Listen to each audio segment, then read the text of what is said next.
தாவீது ராஜா கூட அவருடைய வாழ்க்கையில வழி தப்பி தேவனிடத்திலிருந்து தூர போன பொழுது அவன் கதறினதெல்லாம் இதுதான். சங்கீதம் 51 அதிகாரத்தில் அவர் எழுதுகின்றார். 12ஆம் வசனம் வாசிங்களே.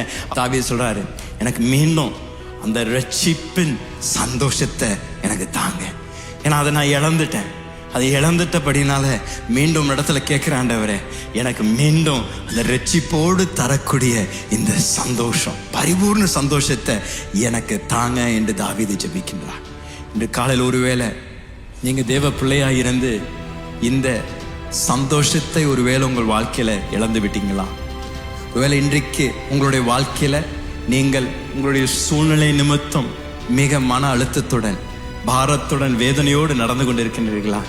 மீண்டும் இயேசுவிடத்தில் திரும்பி வரும்படியாக நான் உங்களை அழைக்கின்றேன்.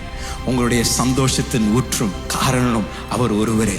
அவரை நீங்கள் அறிய அறிய அறிய அறிய உங்களுடைய வாழ்க்கையில எப்பேற்பட்ட பர்வதமாக இருந்தாலும் அதை மெழுகு போல உருக்க இயேசுவால் அவர் கூடுங்க, வல்லமை உண்டுங்க.